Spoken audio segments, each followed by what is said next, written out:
जंगल बहुत गहरा था, इतना गहरा कि दिन में भी सूर्य की रोशनी धरती तक मुश्किल से पहुंच पाती थी। और ऐसे ही एक अंधेरे कोने में, जहां समय ठहर गया था, एक झोपड़ा खड़ा था। इस झोपड़े की इकलौती रहवासी थी भुरकी। गांव वाले उसे गरीब चुड़ैल कहते थे। उसका ये नाम किसी जादुई कमजोरी के कारण नहीं पड़ा था, बल्कि इसलिए कि उसके पास चुड़ैल होने का कोई साजो सामान नहीं था। वो अभागी थी।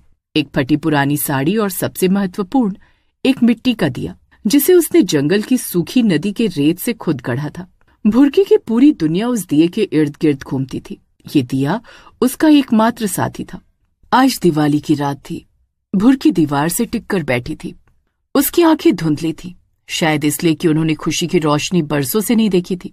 वो अपने सामने रखे उस छोटे बेजान दिए को देख रही थी, जो जलने से पहले ही हार मान चुका था। सबके घरों में आज रोशनी है, चकाचौंध है, और मेरे पास सिर्फ ये अंधेरा। मैं क्यों जिंदा हूं? मैं क्यों नहीं मर जाती इस अंधेरे में? वो धीरे से दर्द भरी मुस्कान मुस्कुराई। उसने कांपते हाथों से तेल दिया में डाला और दिया सलाई जलाई। दिया बुझ गया। उसकी लौ उठी ही नहीं, जैसे हवा ने भी उसे अस्वीकार कर दिया हो। अरे, फिर बुझ गया। शायद मेरी किस्मत ही बुझी हुई है सदियों से। तभी झोपड़ी के पास एक बिल्ली आई, काली रंगत की, लेकिन उसकी आंखों में एक अजीब सी चमक थी जो अंधेरे को चीर रही थी। ये भुरकी की पुरानी सहेली थी, जिसे वो काली कहती थी। म्याऊ। भुरकी, क्या तू फिर अकेले दिवाली मना रही है? कब तक ये पीड़ा सहेगी? हारी काली, कौन आएगा मेरे पास? गांव वाले तो मुझे देखते ही भागते हैं। वे मुझे अभिशाप मानते हैं। तो चल ना, इस बार गांव चले। इस अकेलेपन से बाहर निकल। वहां मिठाई, लाइटें, पटाखे सब हैं, रंग है। भुरकी का चेहरा शून्य हो गया। उसकी आंखों में पुरानी यादों का दर्द छलक उठा। गांव वाले मुझे देखते ही डायन डायन चिल्लाने लगते हैं। पिछली दिवाली याद है जब मैंने हिम्मत करके उनके बच्चों को अपने हाथ से बने लड्डू देने की कोशिश की थी। हाँ, उन्होंने उन लड्डुओं को जहरीला समझकर फेंक दिया था और तुम पर पत्थर मारे थे। भुरकी की आंखें फिर नम हो गईं। इस बार आंसू बह निकले। मुझे बस इतना चाहिए कि कोई मुझे बुरा न कहे। मैं कोई घातक चुड़ैल नहीं हूं, मैं बस दुखी हूं। बस एक बार कोई प्यार से बोले, दिवाली मुबारक भुरकी चुड़ैल। गांव में असाधारण रौनक थी, मानो गांव अपनी खुशी को जबरदस्ती प्रदर्शित कर रहा हो। श्यामलाल काका, गांव के सबसे अमीर और अहंकारी व्यक्ति, अपने घर पर बिजली की सजावट को अंतिम रूप दे रहे थे। वो हर बार की तरह इस बार भी अपनी धन दौलत का प्रदर्शन करना चाहते थे। अरे ओ मोहन, वो नीली लाइट ऊपर लगाना, लाल नीचे। इस बार एमएलए साहब खुद आएंगे, कोई कमी नहीं रहनी चाहिए, समझे? हमारा सम्मान दांव पर है। जी काका, बस एक बात कहनी थी। जंगल की तरफ से मत जाना। सुना है आज भुरकी चुड़ैल जागती है। लोग कहते हैं वो बदला लेने आती है। वो गरीब चुड़ैल, उसकी तो मुझे फिक्र नहीं। वो मेरी ईर्ष्या नहीं कर सकती।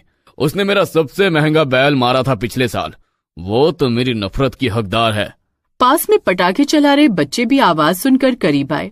काका, अगर चुड़ैल आई तो दादी ने कहा था वो बच्चों को उठा ले जाती है। चुप रहो, चुड़ैल फुड़ैल कुछ नहीं होती। ये सब पिछड़ी सोच है। विज्ञान का युग है, बस अंधविश्वास है। रोशनी जलाओ और डर को भगाओ। ठीक उसी वक्त गांव की हवा में एक अजीब सी ठंडक फैली। ये ठंडक सर्दी की नहीं बल्कि गहरे दुख की थी। श्यामलाल के घर की सारी लाइटें एक झंझनाहट के साथ बुझ गईं। बिजली के तारों से अजीब सी गंध आने लगी।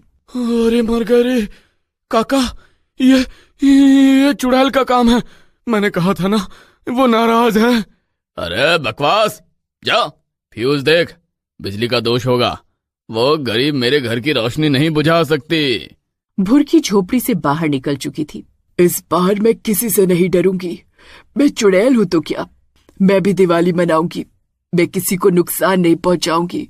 मैं बस खुशी का एक कण मांगने जा रही हूँ। और जंगल के अंधेरे रास्ते से गांव की ओर चल पड़ी। उसके हाथ में उसका मिट्टी का छोटा दिया था जो अब भी बुझा हुआ था। रास्ते में उसने एक पुराना मंदिर देखा जहां कुछ सूखे फूल गिरे थे। उसने उन्हें उठा लिया। आगे टूटी हुई एक मोमबत्ती का टुकड़ा मिला।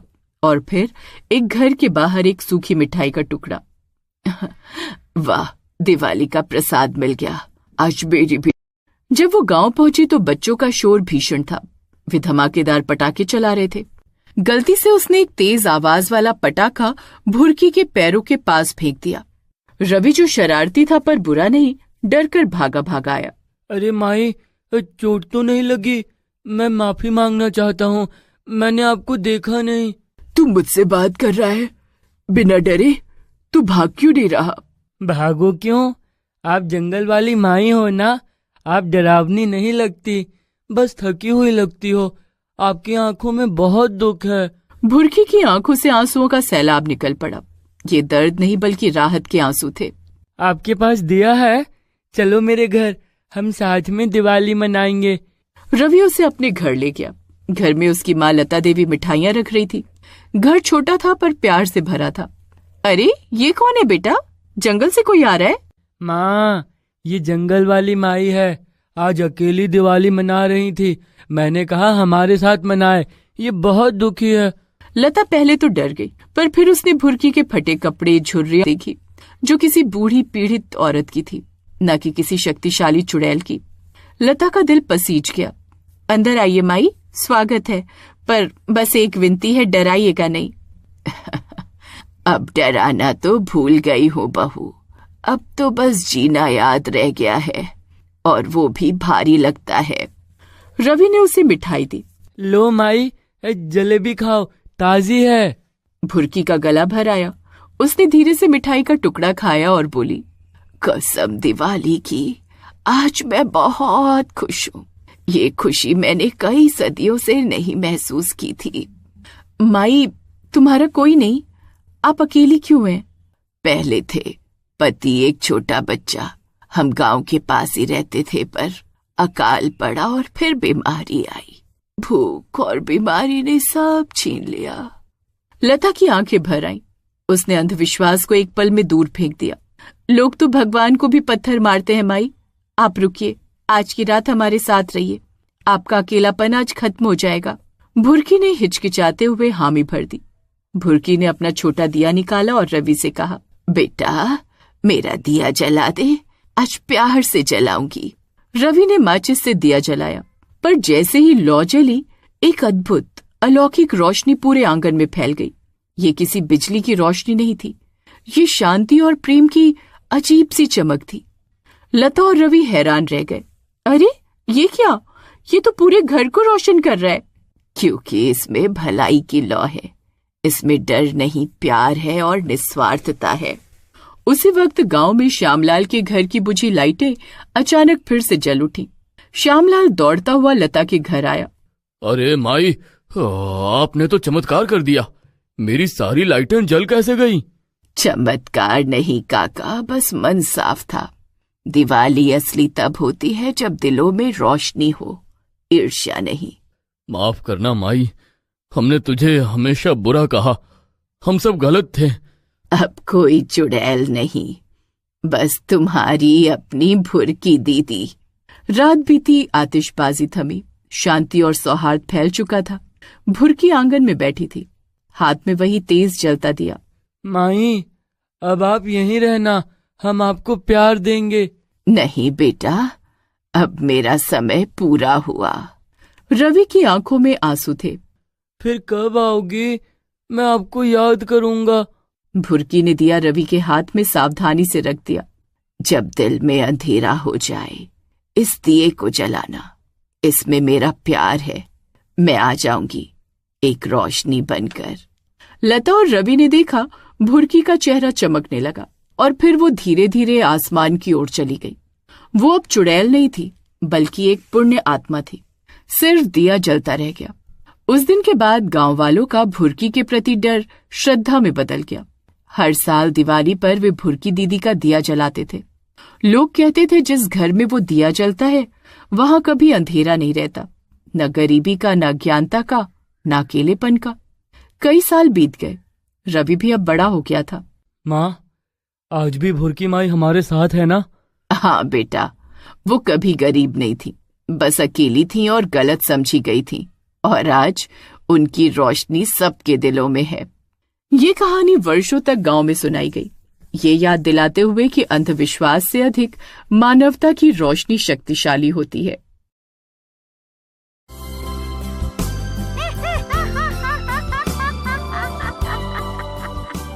गौरव और प्रीति गांव में पहुंचे। गांव किले के पास बसा हुआ था और स्थानीय लोगों के पास इसके बारे में कई अजीब कहानियां थी। जैसे ही सूरज ढला, गांव का माहौल और भी रहस्यमय हो गया। गौरव और प्रीति ने गांव के बुजुर्गों से जानकारी इकट्ठा करने का फैसला किया। गौरव और प्रीति एक बुजुर्ग व्यक्ति के पास पहुंचे। नमस्ते दादाजी, हम एक अदृश्य किले की खोज करने आए हैं। क्या आप इसके बारे में कुछ बता सकते हैं? ओह मेरे बच्चे, वो किला बहुत पुराना और बहुत खतरनाक है। रात में पूरा किला अदृश्य हो जाता है। कई लोग यहाँ आए हैं लेकिन कोई भी वापस नहीं लौटा। क्या आपको लगता है कि हम उस किले को ढूंढ सकते हैं? सच तो ये है कि उस किले को ढूंढना बहुत मुश्किल है, लेकिन एक पुराना रास्ता है जो किले की ओर जाता है। अगर आप वहाँ जाना चाहते हैं तो सावधान रहना। हमने उसे ढूंढने का फैसला कर लिया है। धन्यवाद दादाजी। गौरव और प्रीति ने बुजुर्ग की चेतावनी को ध्यान में रखते हुए जंगल की ओर जाने का फैसला किया। गौरव और प्रीति जंगल में प्रवेश कर गए। जैसे ही सूरज ढला, अंधेरा बढ़ गया और जंगल की रहस्यमय शांति ने उन्हें और भी सतर्क कर दिया। उन्हें हर कदम पर सावधानी बरतनी पड़ी। गौरव ने एक पुराना नक्शा निकाला जो उसे गांव के एक बुजुर्ग से मिला था।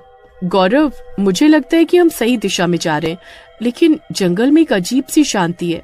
हमने नक्शे के अनुसार रास्ता चुना है, लेकिन हमें किसी भी संकेत पर ध्यान देना होगा। यहाँ कुछ अजीब है। तुम सही कह रहे हो, हमें सतर्क रहना चाहिए। जैसे जैसे वे किले के करीब पहुंचे, उनकी चिंताएं बढ़ती गई। जैसे ही वे आगे बढ़ते हैं, अचानक पीछे से एक चुरचुरी आवाज सुनाई देती है। प्रीति ने भयभीत होकर गौरव की ओर देखा। गौरव, तुम्हें वो आवाज सुनाई दी? ये क्या था? मुझे नहीं पता, लेकिन हमें सावधान रहना होगा। गौरव और प्रीति आखिरकार किले के पास पहुंच गए। गौरव और प्रीति ने एक दूसरे को देखा और अपने डर को काबू करने की कोशिश की। देखो, ये नक्काशी और मंत्र कितने रहस्यमयी है। ये किले की सुरक्षा का हिस्सा हो सकते हैं। यहाँ की हवा बहुत ठंडी हो गई है और इन नक्काशियों से एक अजीब ऊर्जा आ रही है। हमें सावधानी से प्रवेश करना चाहिए। गौरव ने धीरे धीरे द्वार खोलने की कोशिश की। जैसे ही द्वार खुला, एक भारी और ठंडी हवा का झोंका बाहर आया। किले का अंदरूनी हिस्सा अब पूरी तरह से अंधेरे में डूबा हुआ था और जैसे ही उन्होंने अंदर कदम रखे, एक गहरी शांति ने जगह को घेर लिया। प्रीति ने गौरव की तरफ देखा। उनकी आंखों में भय था। क्या तुमने वो खड़खड़ाहट सुनी? ऐसा लग रहा है कि कोई हमें देख रहा है। मुझे भी ऐसा ही महसूस हो रहा है। हमें फौरन आगे बढ़ना चाहिए। हो सकता है कि हमें यहाँ कुछ महत्वपूर्ण मिले। गौरव और प्रीति किले के अंदर आगे बढ़ रहे थे। किले का अंदरूनी हिस्सा अंधेरा और ठंडा था। यहाँ कुछ न कुछ गड़बड़ जरूर है। हमें बहुत सावधानी से आगे बढ़ना होगा। तुम सही कह रही हो। हमें इन अजीब घटनाओं का सामना करना होगा और खोज जारी रखनी होगी। अचानक किले की दीवारों से अजीब आवाजें आने लगी, जैसे किसी पुरानी घड़ी की टिक टिक। गौरव ने ध्यान से सुना और देखा कि दीवार पर एक पुरानी घड़ी की तस्वीर थी, जिसकी सुइयां उल्टी दिशा में चल रही थी। देखो, वो घड़ी, उसकी सुइयां तो उल्टी चल रही हैं। ये बहुत अजीब है। घड़ी की टिक टिक की आवाज तेज होती गई और पूरा कक्ष उसके कंपन से चमकने लगा। सच में यहाँ एक अजीब दबाव महसूस हो रहा है। हमें और ध्यान से चलना होगा। गौरव और प्रीति की चिंता बढ़ गई। यहाँ सब कुछ बहुत अजीब है। हम किसी भी संकेत को नजरअंदाज नहीं कर सकते। गौरव और प्रीति ने इन अजीब घटनाओं को नजरअंदाज नहीं किया और किले के अंदर अपनी गहरी खोज जारी रखी। उन्हें पता था कि इन रहस्यमय घटनाओं का सामना किए बिना वे किले के रहस्यों को समझ नहीं पाएंगे। जैसे ही वे आगे बढ़ते हैं, उनके दिल की धड़कन तेज हो जाती है। गौरव और प्रीति आखिरकार एक गुप्त कक्ष तक पहुंच। हाँ, ये रहा वो गुप्त कक्ष जिसे हम खोजने आए थे। यहाँ के वातावरण में कुछ खास है। हमें ध्यान से निरीक्षण करना होगा। जैसे ही उन्होंने कक्ष में प्रवेश किया, बीच में एक बड़ा सजावटी सिंहासन था जो किसी पुरानी कहानी को बयां कर रही थी। वातावरण में एक हल्की सी गंध थी, जैसे कि समय का स्थगन हो गया हो, जिससे कक्ष और भी रहस्यमय हो गया। कक्ष में छिपे रहस्यों को उजागर करने के लिए उन्होंने अपनी बुद्धिमत्ता और साहस का उपयोग किया। यहाँ महत्वपूर्ण जानकारी छिपी हुई है। हमें इसे ध्यान से पढ़ना होगा ताकि समझ सके। पांडुलिपि में किले के निर्माण की कहानी, उसकी अदृश्यता का रहस्य और उसे बनाने वाले जादूगर का वर्णन था। उन्होंने जप करने का फैसला किया जैसे ही जप के शब्द हवा में गूंजे, एक प्रकाश पूरे कक्ष में फैल गया और अदृश्य शक्ति धीरे धीरे प्रकट होने लगी। ये जप किले के रहस्य को खोलने की कुंजी है, हमें इसे सही ढंग से उच्चारित करना होगा। गौरव और प्रीति ने जप जारी रखा और रहस्यमय प्रकाश ने पूरे कक्ष को भर दिया। उन्हें पता था कि वे किले के रहस्य को सुलझाने के करीब थे और उन्हें एक अनजाने खतरे का आभास होने लगा। जैसे जैसे जप आगे बढ़ा, कक्ष में एक हलचल पैदा होने लगी। गौरव और प्रीति ने एक दूसरे को देखा और उनके मन में ये सवाल था कि क्या वे इस रहस्य को सही सलामत सुलझा पाएंगे। गौरव और प्रीति ने मंत्र का जाप शुरू किया, अपनी ऊर्जा को पत्थर पर केंद्रित करते हुए। हर शब्द के साथ पत्थर की चमक फीकी पड़ने लगी और कक्ष की रोशनी मंद हो गई। किले के चारों ओर का अदृश्य जादू टूटने लगा। हम सफल हो गए हैं। ये किला अब डर का स्थान नहीं रहेगा। हमने इसकी सुरक्षा को सभी के लिए बहाल कर दिया है। जैसे ही वे मंत्र का जाप जारी रखते हैं, कक्ष एक अलौकिक गूंज से कंपन करने लगा, जो पत्थर की शक्ति के समाप्त होने का संकेत था। देखो प्रीति, ये सब किस तरह का रहस्योद्घाटन है। दोनों आश्चर्यचकित होकर खड़े हो गए जब रहस्यमय बाधाएं टूट गईं और किले की असली वास्तुकला प्रकट हो गई। कभी डरावना दिखने वाला ढांचा अब एक अद्भुत चमत्कार में बदल गया। देखो गौरव, किले की सुंदरता प्रकट हो गई है। इसका असली सार इसके इतिहास और भव्यता में है। हाँ प्रीति, हमारी यात्रा न केवल रहस्यों को दूर किया है, बल्कि एक धरोहर के खजाने को भी उजागर किया है। एक हल्की हवा कक्ष में बहने लगी, जैसे किला खुद राहत की सांस ले रहा हो। गौरव और प्रीति जानते थे कि उन्होंने अपने लक्ष्य से अधिक हासिल किया है। इसके बाद वो दोनों वहाँ से चले गए। गांव में लौटते ही गौरव और प्रीति का स्वागत जोरदार उत्सव के साथ किया जाता है। गांव के लोग खुश होते हैं और गौरव और प्रीति की बहादुरी की कहानी सुनने के लिए इकट्ठे होते हैं। ऋषि, सीमा, आप दोनों ने कमाल कर दिया। अब हम सब सुरक्षित हैं। हाँ, हमने उस बुरी शक्ति को हरा दिया है। अब कोई भी उस जंगल में जाने से नहीं डरेगा। हमें खुशी है कि हम गांव को सुरक्षित कर पाए। अब हमें इस विजय का जश्न मनाना चाहिए। आज रात हम सब मिलकर उत्सव मनाएंगे। गांव वाले मिलकर एक बड़ा उत्सव मनाते हैं। रात भर गीत, नृत्य और खुशियां होती हैं। गौरव और प्रीति के साहस की कहानी सबको प्रेरित करती है। आज की रात हमें हमेशा याद रहेगी। हमने एक बड़ा काम किया है। हाँ गौरव, हमें गर्व है कि हमने गांव को सुरक्षित किया। रात भर उत्सव मनाने के बाद गौरव और प्रीति थकान से लेकिन खुशी से भरे अपने घर लौटते हैं। उन्हें पता है कि उन्होंने गांव को एक बड़े खतरे से बचा लिया है। अब हमें कुछ दिनों के लिए आराम करना चाहिए। हमने बहुत मेहनत की है। हाँ गौरव, अब हमें आराम की जरूरत है। दोनों अपने घर की ओर बढ़ते हैं, ये जानते हुए कि उन्होंने गांव के लिए एक बड़ा काम किया है। गौरव और प्रीति की साहसिक यात्रा ने गांव को एक बड़े खतरे से बचाया। उनके निडर प्रयास और संजीवनी शक्ति ने जंगल के रहस्यों को उजागर किया। गांव वाले अब सुरक्षित महसूस करते हैं। ये विजय उनके जीवन का एक अविस्मरणीय अध्याय बन गई है। गांव में हंसी खुशी का माहौल है और सभी लोग एक साथ मिलकर जश्न मना रहे हैं, जैसे वे सभी मिलकर एक परिवार बन गए हो।